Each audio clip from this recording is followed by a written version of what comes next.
What up guys, your boy Quake, and before we get into this video, first follow me on my social media at QuakeGW on Instagram and on Twitter. I'm trying to get my numbers up, and on there I keep you guys updated on this channel, what kind of videos to expect next, and much more. Now that that's out the way, let's talk about what is going on with 6ix9ine. He's been involved in a lot of things recently that was leading up to his album Dummy Boy. First, I'm going to talk about how and why he got into this predicament where he's possibly facing life in prison, and then I'm going to talk about what to expect moving forward when it comes to his sentencing. I'm going to be comparing a lot of what happened to 6ix9ine to the situation with Ja Rule and Irv Gotti, because they got shut down by the FBI as well. So this kind of goes hand in hand because they had ties with a lot of street things as well. So I'm going to be making a lot of comparisons to that, as well as 50 Cent, because he was involved in that and he's dealt with a lot of these type of situations where they tried to get him locked up as well. Now, if you're familiar with 6ix9ine, you know he's had a lot of issues with law enforcement, and it stems back all the way to 2015 of his sexual harassment charges. And the people surrounding 6ix9ine, including his manager, also has had a lot of run-in with the police with a lot of charges that they were facing. The most notable one is obviously Shotti, which is the CEO of Treyway. We all know 6ix9ine and Shotti were rolling together in a lot of videos. They're constantly together, and the FBI, police, whatever, whoever was constantly watching what they were doing because they were constantly getting in trouble. And 6ix9ine unfortunately got himself into trouble by instigating a lot of problems with a lot of people. He would go on social media, threaten people, call out a bunch of people, and this was just more fuel to the fire so the FBI could eventually get him. In February 2015, 6ix9ine wasn't famous. Nobody knew who he was, and he didn't have any money. He was broke.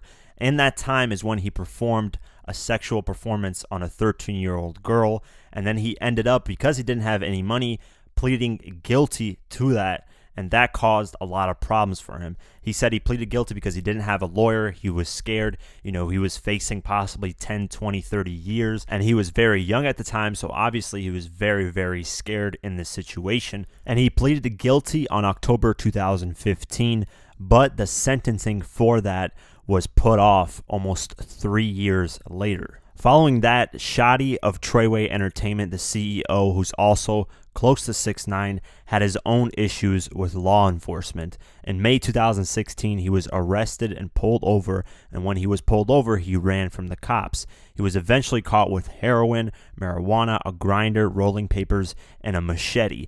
Then when he was called into court on September 2016, he didn't show up. He ended up becoming fugitive of the week, and he said he was on the run for 2 years, but while he was on the run, he was signing artists. As you can tell, both 6ix9ine and Shotti were involved with a lot of things involving police officers. So of course they would have eyes on them, and what they did after they got involved with these things, they made things worse by getting involved in more incidents. And this is what caused the FBI to eventually get involved. And in 2017 is when 6ix9ine really started to take off with his music. When he dropped Gummo, that's when his career really started to take off. And of course, the police started to close in more and more on him because they saw in the music videos that he was getting involved with a lot of different gangs. The moment that the FBI decided to really focus on 6ix9ine and the people around him was on April 2018. This is when a lot of stuff started happening with 6ix9ine. A lot of shootings started happening, and this is when the FBI, even when they arrested him, said they started to close in and focus on him and his crew a lot more. On April 19th, 2018, there was a shooting at a Casanova music video shoot, and at that time, Casanova and 6ix9ine allegedly were beefing and weren't really that cool. Then just a few days later, there was a possibly related shooting outside the Barclays Center following the Adrian Broner fight. Treyway Shotti was initially arrested for the shooting, then released. Not long after, though, his longtime associate Fubanger was arrested instead. The FBI also presented footage of 6ix9ine being there at the event and causing certain trouble. Then just the following month, in May, 6ix9ine was arrested for driving with a suspended license after parking in front of a hydrant. He was hit with the charge of assaulting a police officer for the related incident the next day. Then in July 2018 is when things started getting serious with 6ix9ine and the people around him. This is when he was kidnapped and robbed, and then months later he found out that it was a former member of his own management team, and that person was arrested as a suspect. And at this point is when I feel like 6ix9ine should have separated himself from the whole Treyway thing, from Shotti, from all those people, because it's clear after that, at least to me, that these people don't have my best interests and that there's going to be more problems down the line, and that was proven to be true. Then in August 2018, 6ix9ine was with Uncle Murder, Casanova, and 50 Cent, and of course, there was a shooting there as well. Then in September 2018, there was the raid by the FBI. While 6ix9ine was in Dubai filming a music video, they found an AR-15 in a backpack that held the credit cards and ID of a man who was a victim of a Midtown robbery in April. And this is the same video that 6ix9ine recorded himself of Shotti and a couple people robbing someone and threatening their life. And this is what eventually got him into trouble. When they found this, they started linking pieces together. The FBI started getting involved. And if you know, if the FBI gets involved, it's very, very serious. Then in October 2018, after doing that sexual harassment charge back in 2015, he was finally sentenced. He got 4 years probation and 1,000 hours of community service. And this was basically a slap on the wrist for 6ix9ine. Even 6ix9ine was thankful for this. The judge basically let him go on something a lot lighter because he could have been facing a lot of time in prison. In that same month, 6ix9ine was scheduled to have a dinner with his label head, Elliot, at NYC's restaurant Felipe Chow, and some of the members of the rapper's entourage, which was Treyway, Shotti, and other people, attempted to get in. Shotti reportedly hit a bodyguard with a chair. Crippy, who's the other guy that got arrested in this whole FBI raid, was shot in the stomach. Soon after, Shotti turned himself in, but then bailed himself out immediately. And as you can see, things are just piling on. And of course, this was just building up more and more stuff for the FBI to eventually get them all locked up. On November 8th, 2018, earlier this month, 6ix9ine was filming a video with Kanye West in Beverly Hills, and apparently there was a shooting there as well. Then for driving with a suspended license in May, in November 14, 2018, he basically got off of that as well. There were just dropped charges to just simply disorderly conduct. So another slap on the wrist for 6ix9ine. So this is 2 chances already the judge has given him. They said stay out of trouble for a year and avoid any jail time. Now this is where things got crazy. On November 15, 2018, he was on the Breakfast Club and announced basically that he fired everyone, got rid of anyone because he found out that they were stealing money from him, and Shotti was, making all this back-end money off his booking and all this stuff. So he said, I'm getting rid of everybody. We're starting new, fresh, and starting possibly with a new image. And I was happy for this because this is what he should have done a long time ago. I'm going to use 50 Cent as an example for this because when 50 first got into the game, he was surrounded by a lot of street people such as Bang'em Smurf and other affiliates of Bang'em Smurf. But when 50 finally made it and got on, he noticed that Bang'em Smurf was really calling a bunch of shots without his approval.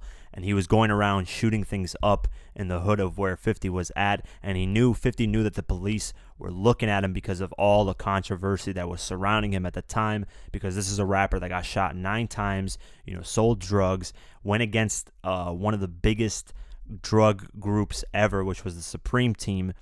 And they noticed that, he's very active in the streets. So 50 was getting worried that, Bang'em Smurf was starting to shoot things up without his approval and that would link it to 50. So 50 ended up dropping everybody before he really made it on. And a lot of people say that this was fake and phony, but when people do things without your approval and you're the boss and you're the leader, you need to watch out what they do because it can get linked to you automatically because you're the big name. And this is why I connected to what 6ix9ine has recently had going on. He should have fired these people a long time ago because they're clearly doing a lot of things that 6ix9ine hasn't approved himself.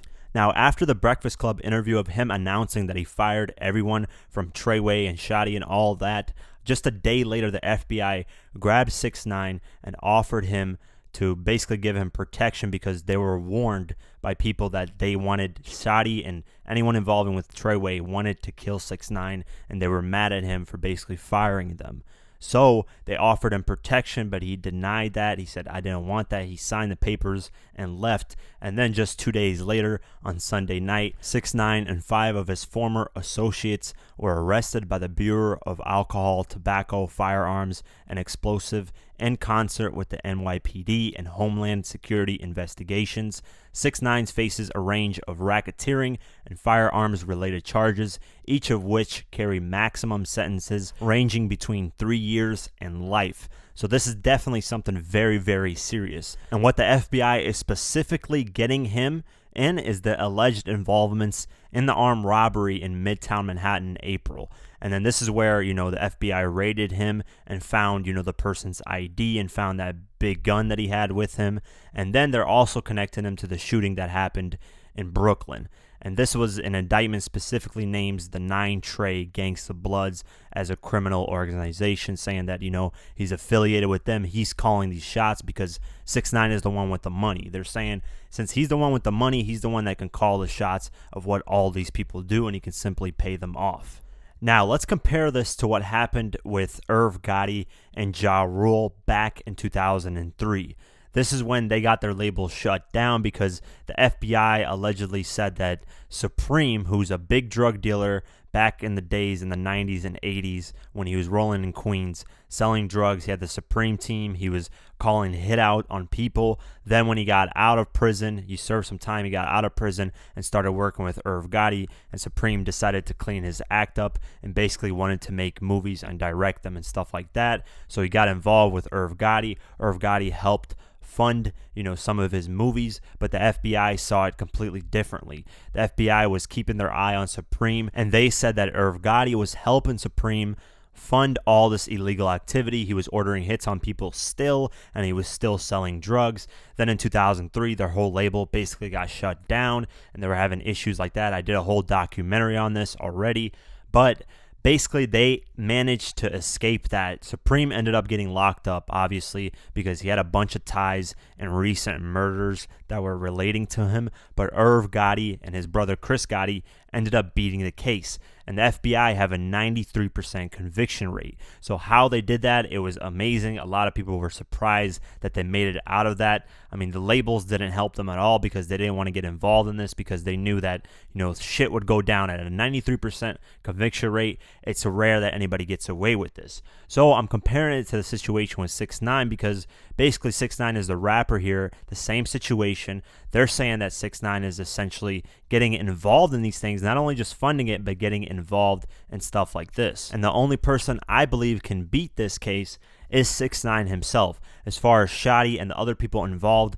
I feel like they're going to get convicted. They're not going to have enough money to have lawyers that are going to be able to defend them very well unless 6ix9ine helps them. And I highly doubt he's going to do that because he found out they're laundering money from him and, keeping secrets away from him of stuff that they were doing and stuff like that. So I'm sure he's not going to help them at all, and he's going to try to defend himself.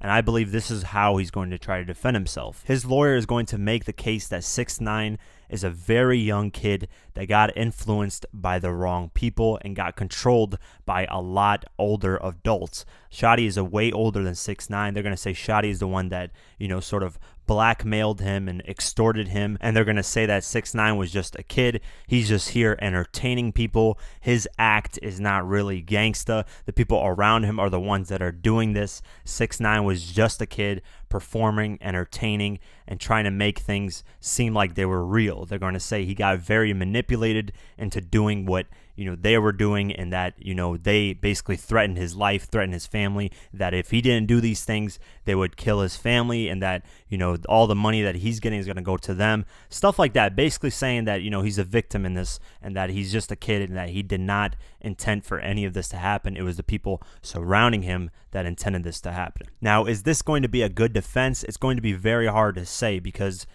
6ix9ine really brought a lot of this on himself. He was going on social media, constantly calling people out. And then the situation with Chief Keef, there was the shootings back and forth. I'm not saying that 6ix9ine did that. There's no real connection. TMZ was reporting that he ordered a hit out on one of Chief Keef's friend. That is false. There is no connection in that whatsoever. So anyone believing that, please don't.